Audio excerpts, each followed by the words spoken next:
Hi, folks. It's Dr. Christine Sauer here with Sparkles for Mental Health Growth in 5 Dimension. And today I'm extremely happy to have a young and healthy looking man on the show. His name is Justin McClintock, and his business is called Feel Strong Fitness. Welcome, Justin. Thank you so much for having me. I'm excited to be here.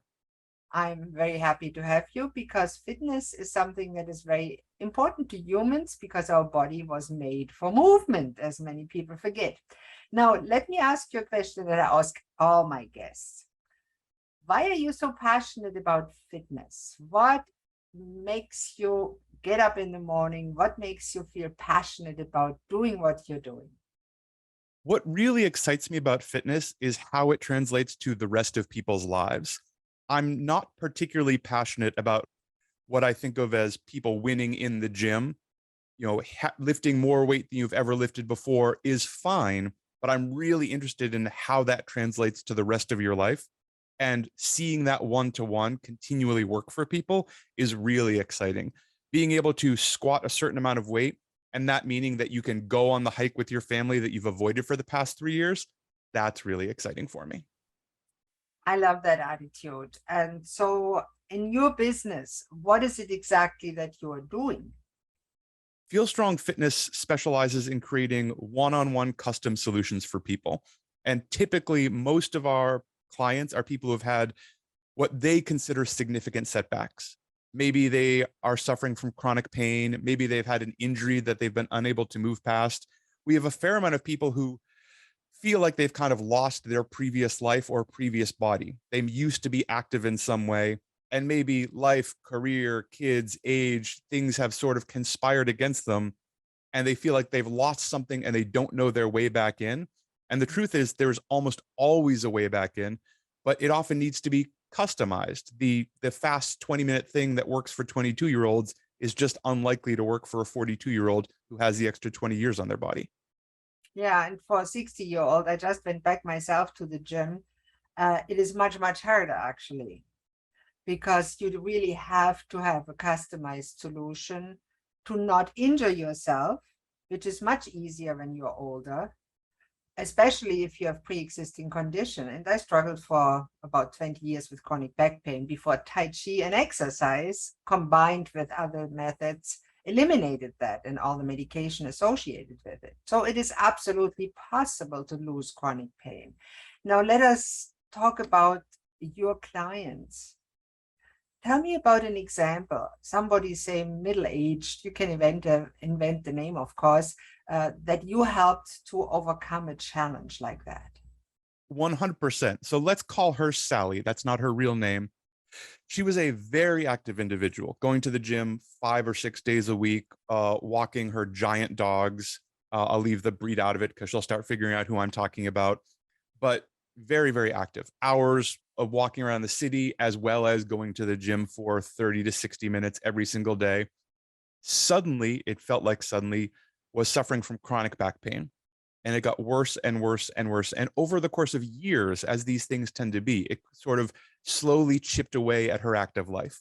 And she was going to the gym less frequently. And she felt like there were things she couldn't do.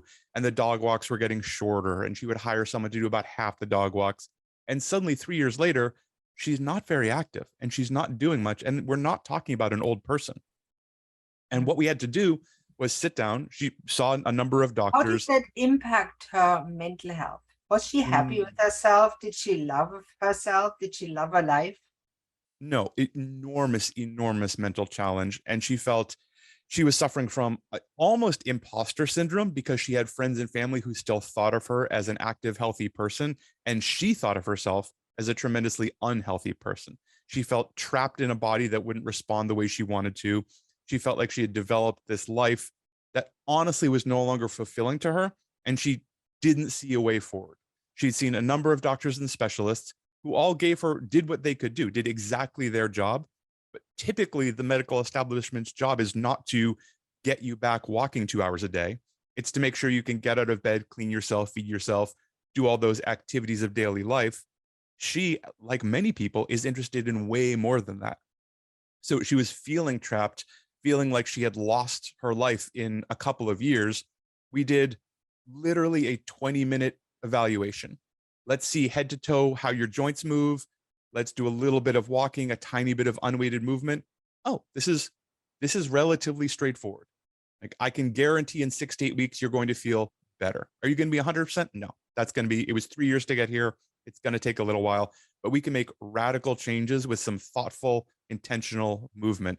And even hearing that, and we've built a bunch of trust. I've known this client for years. So I didn't build this trust in 20 minutes, but hearing that from someone she trusted was like flipping a switch. And suddenly there was a light at the end of the tunnel. And now I'm actually going to go see her in a couple of hours. And she's doing amazing work and is far more active and stronger and more functional and not in pain anymore. Yeah. Now, that is a wonderful story. And I've done similar things for myself. Many people did. And I still would be doing Tai Chi if it was available, but it isn't. For some reason in our local area, it has been discontinued.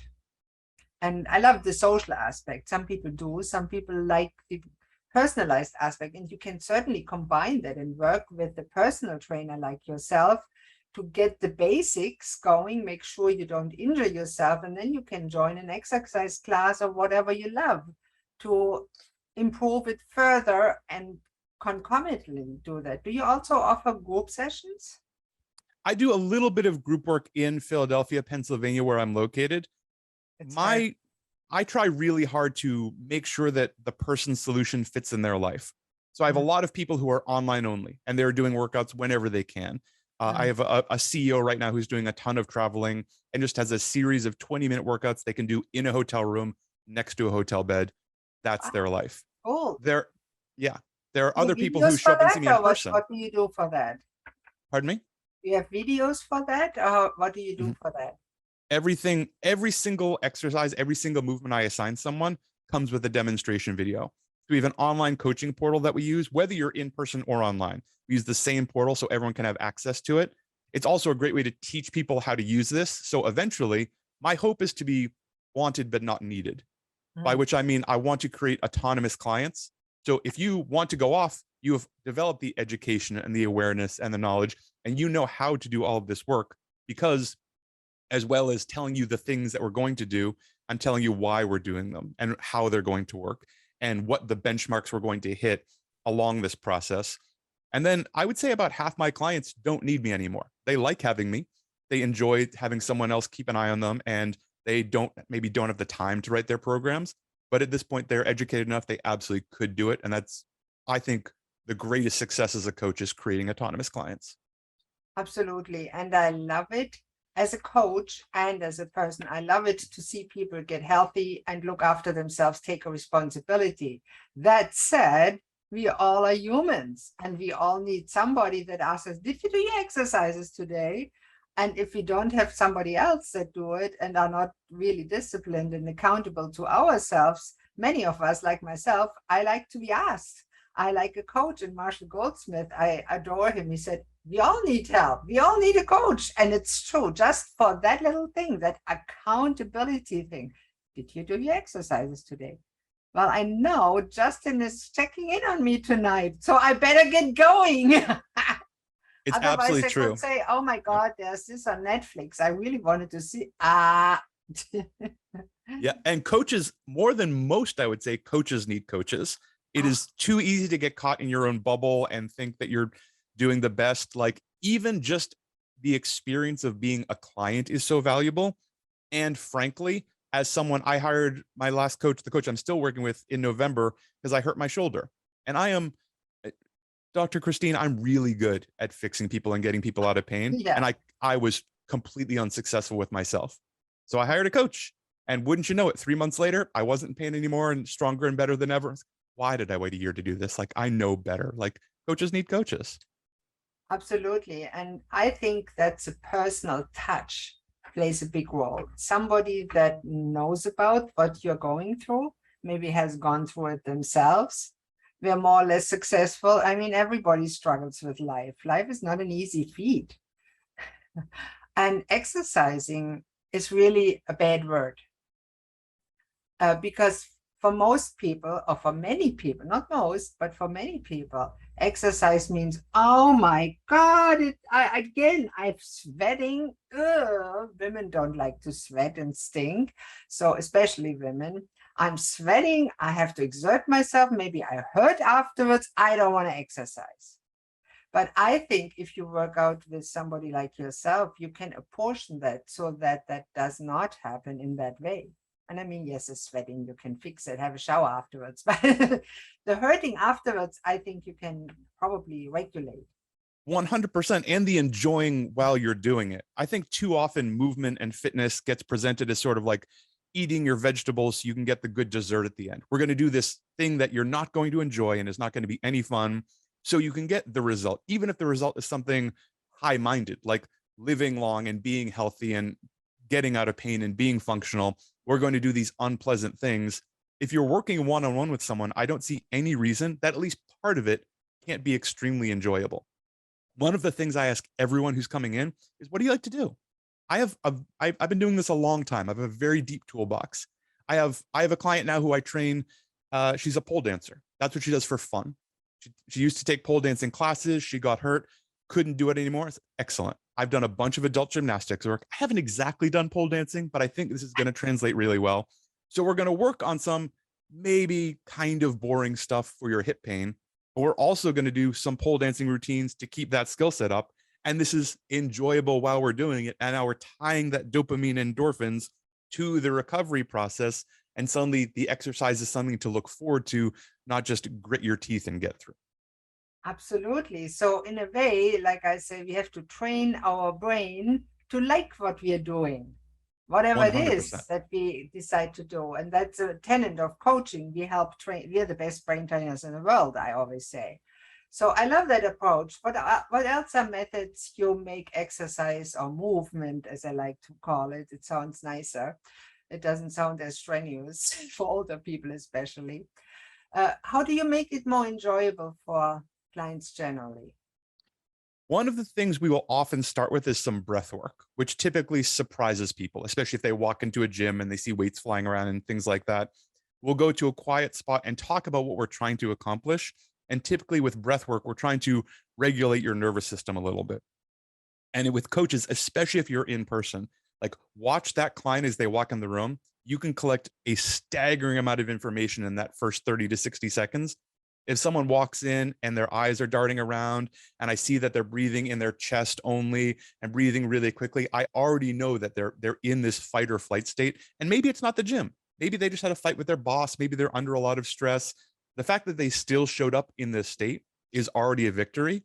But if we try and stress them more, exercise is essentially managed stress, right? It's careful, thoughtful, intentional, but managed stress. Then it would be too easy to kind of push them over their limit.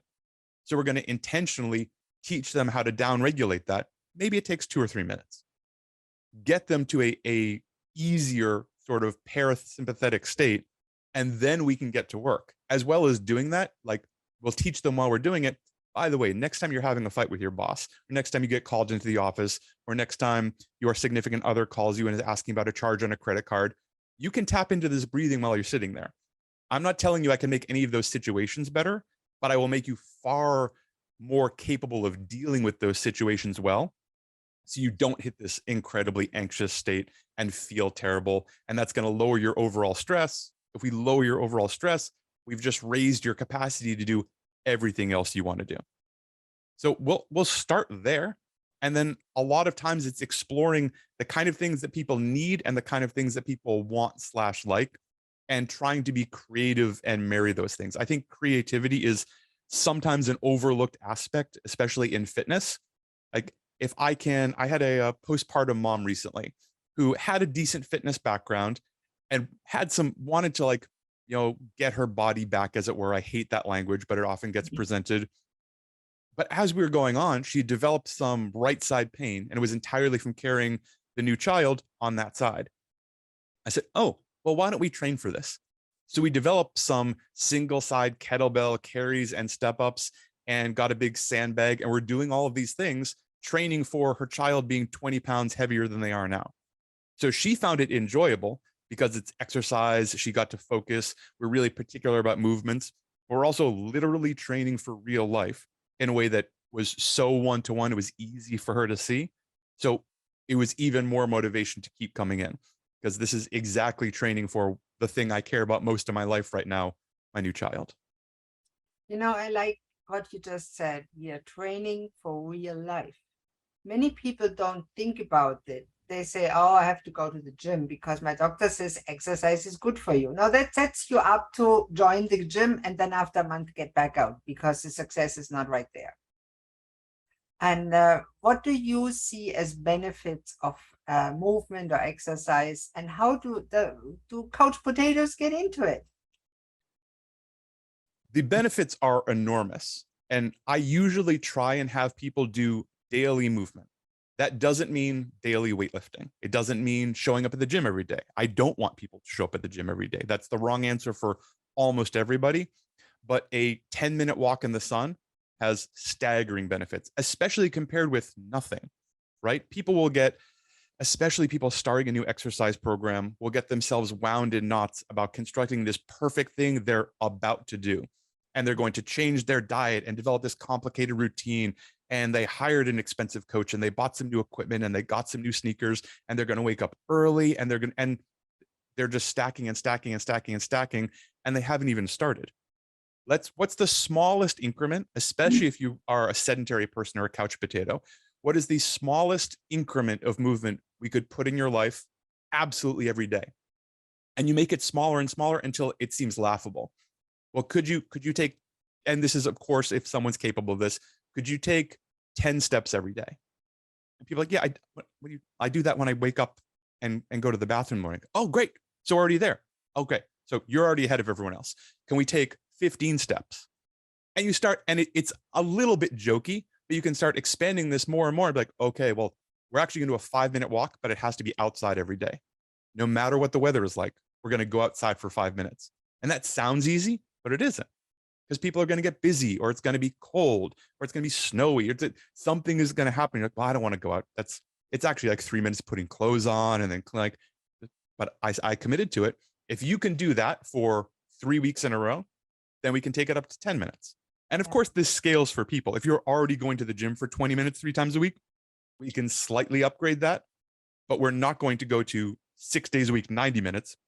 Because like you just said, that's very short-lived and setting yourself up for failure, sometimes in a self-sabotaging way, whether people realize it or not. And you know what I also like? I like the way that you incorporate fun in that process. Like you said, when can you take 10 steps a day? Oh, I do that every morning when I get up to the goal. Oh, you're already there. That's a coach speaking. That's awesome, because that makes people laugh and relax, because they say, hey, I'm already doing exercise. It's not something scary out there, big thing, big goal. It's little things, and I can do little things. And that's exactly the principle of habit change. And I love it how your eyes actually sparkle when you say that. And that is infectious. That is infectious, I tell you. And your clients will see it. And if you watch it as a video, this show, you will see his eyes sparkle. And when you work with him, it will be fun, it will be rewarding, and you will get your goals met. And that's what you want with a coach, isn't it?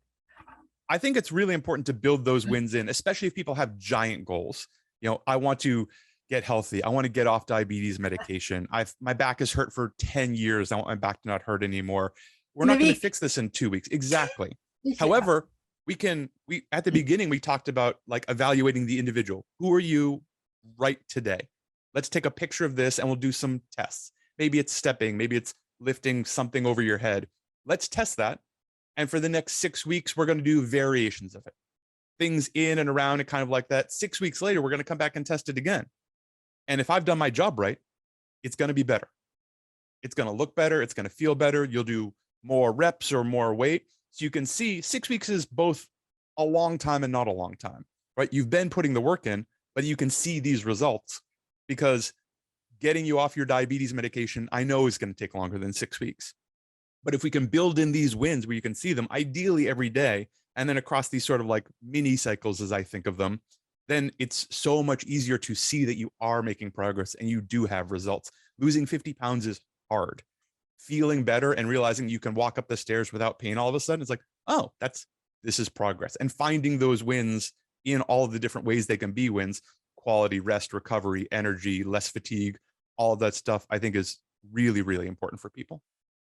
I totally agree. And that's actually what makes them stick with the program. And over time, the people learn to be more patient with themselves and their body and the ability of the body to regenerate and to increase function, not from viruses, but from body, where it's much more better for you.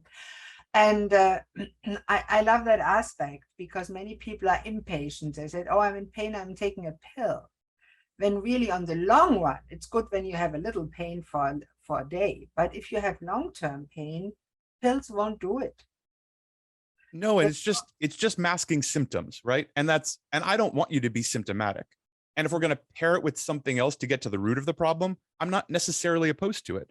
I talk at least weekly, if not daily, with people who are getting or are about to get some kind of shot from their doctor, a cortisone shot or some other thing to deal with their pain.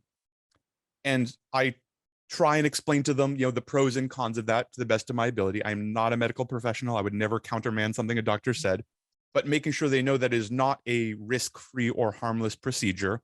And then make sure we're pairing it with something. Like, that's great. Okay, you got a shot. We think you're going to be out of pain for the next 6 to 8 weeks. This is a huge opportunity. Now you can move more. Your knee only bent 10 degrees before, and now we can get your knee to 50 degrees.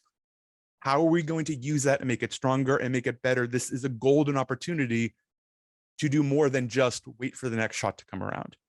And ideally, if we do our job right, maybe we do need the next shot, but we don't need the one after that, because you're feeling so much better and stronger and more stable that we've removed the need for this intervention, which ideally should be, as you said, like a short-term intervention. This is not a way to live. And yes, there's people that have chronic pain that is unrelenting, like cancer pain. And I'm very grateful that we live in the current way where conventional medicine has given us strong painkillers that take the edge off. But if it's not, and you're younger, it's not a solution. It's not a long-term solution, especially if there's alternatives available. And often I see people too that don't want to do the work involved. And I think when you hire a coach, especially a personal coach that makes it fun, you have quite a high likelihood that you actually will, over time, being patient with yourself, get to what you really want in life, and can over time get rid of all those drugs that have long-term negative side effects, which movement doesn't. Exactly. It's important that people recognize that there's a cost to inaction as well as a cost for action, right? The cost for action, maybe I'm going to get sweaty. Maybe it's going to be uncomfortable. It's going to cost money. It's going to cost time. These are things I have to do. No one is debating that. Not taking action is not a neutral choice. You are moving in one direction and you are making a choice to take a step every single day. So just be thoughtful about it. You can do whatever you want. It is, of course, your body, your life, however you want to go with it, but make it intentional. Not doing something is not staying still. You are moving in some direction. I love that, the way you point out that everything, every choice we are doing in life has consequences. Some of the consequences are enjoyable. When we work out and get stronger, feel better, can go down and play with the grandchildren, can get up on a fly and run after the dog that broke loose again, or stuff like that, without stumbling over your own feet because you overlooked that your knees hurt so bad that you fall down by every movement. So you actually can do it.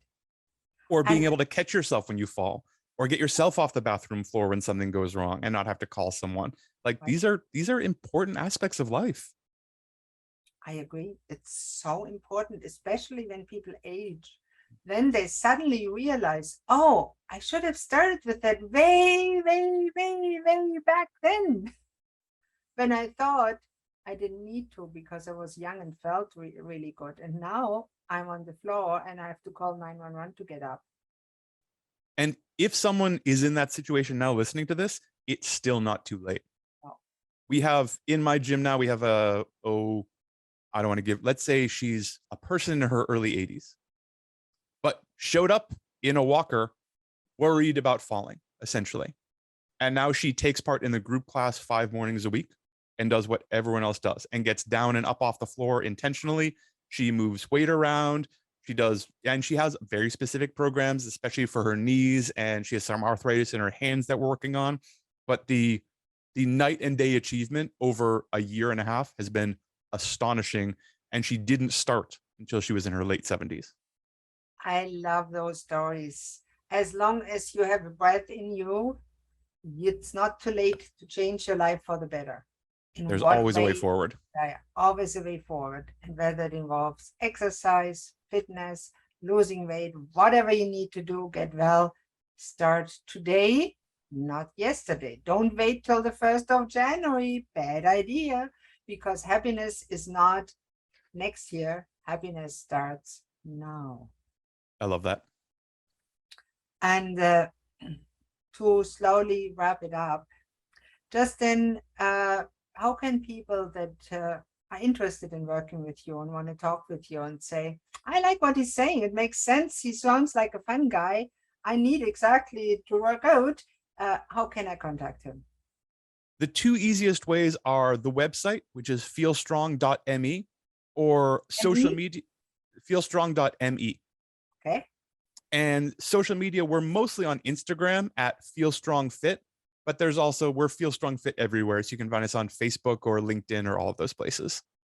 Awesome. And I'll make sure I put the link to the website underneath your video, and all the links will be in the show notes so people can look it up. And I'll probably put it on my website because I really like what you do. It aligns very well with what I recommend to my clients. I just don't do personalized fitness, but it's essential. So Perfect.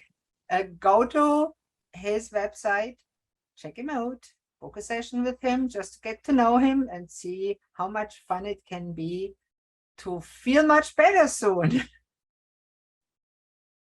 So thank you very much for being on the show, Justin. I can't wait to see you sparkle again. I always say when several people sparkle together, we get fireworks. I love it. This has been a joy. Thank you so much. Thank you so much, Justin. And this has been the end of Sparkles for Better Mental Health. Please make sure to subscribe to the show so you do not miss a single episode. Bye-bye.